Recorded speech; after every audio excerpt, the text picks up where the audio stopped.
Bismillahirrahmanirrahim. Berapa jauh bumi dengan langit yang pertama? Untuk memahami jarak bumi dengan langit, kita kena tengok dulu jarak bumi dengan planet-planet yang lain. Kita tengok jarak bumi dengan bulan yang dekat dengan kita.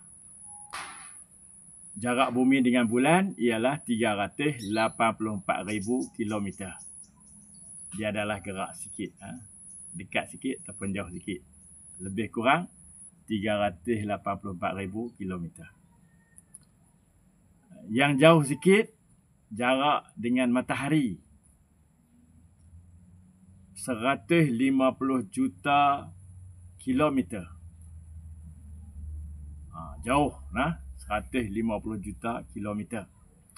Ini yang diukur oleh ahli-ahli sains.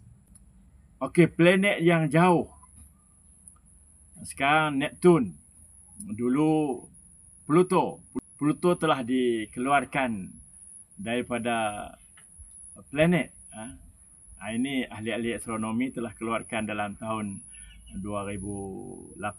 Lebih kurang.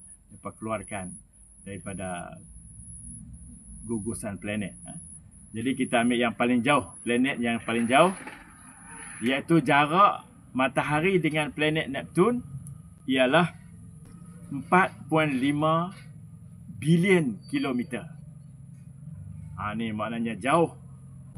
Bintang-bintang yang lain yang lebih besar dan lebih jauh diukur dengan jarak kecepatan cahaya.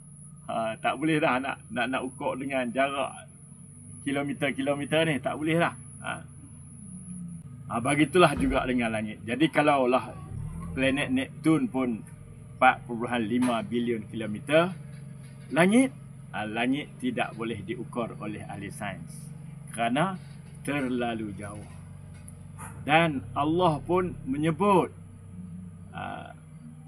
jauhnya langit itu bukan dalam bentuk kilometer, batu. Tak boleh sebut. Maka Allah istilahkan dengan jarak perjalanan. Dalam surah As-Sajadah ayat 5, kita nak baca pada tiap-tiap hari Jumaat. A'udzubillahi minasyaitanirrajim. Bismillahirrahmanirrahim. Yudabbirul amra minas sama'i ilal ardi thumma ya'ruju ilaihi fi yaumin kana miqdaruhu alfasanatin mimma ta'udun. Allah mengatur urusan dari langit ke bumi.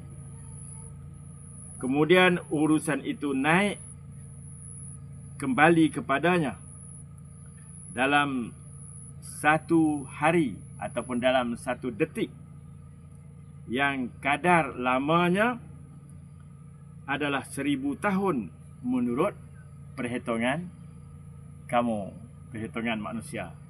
1000 tahun turun dan naik. Maknanya jarak perjalanan itu ialah 500 tahun perjalanan.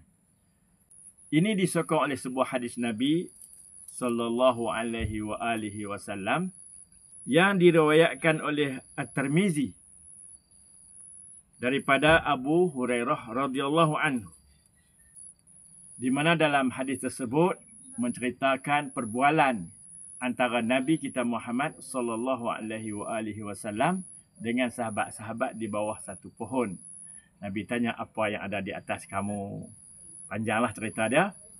Kemudian atas kamu tu sekali ada langit 7 lapis.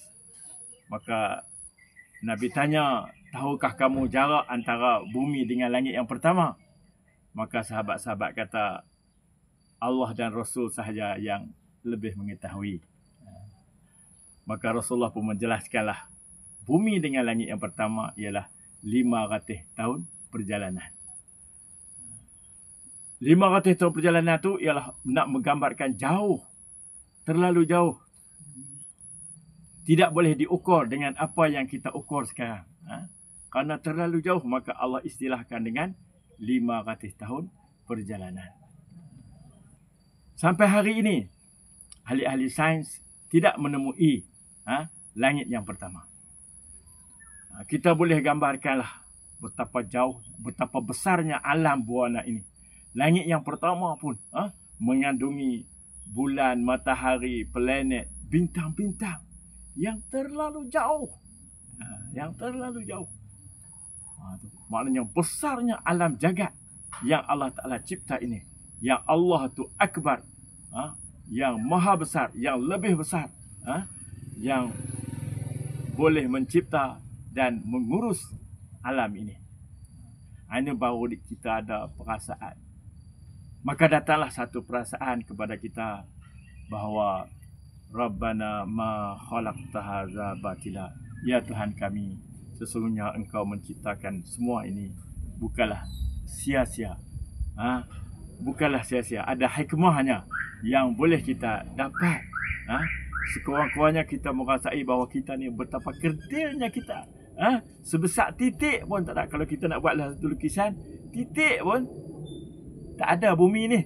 Apatah lagi kita yang duduk di atas bumi ni. Itulah sedikit gambaran. Mudah-mudahan kita mendapat manfaat daripada ayat 5 surah As-Sajdah. Wallahu alam. Bagi yang belum subscribe, tolong subscribe.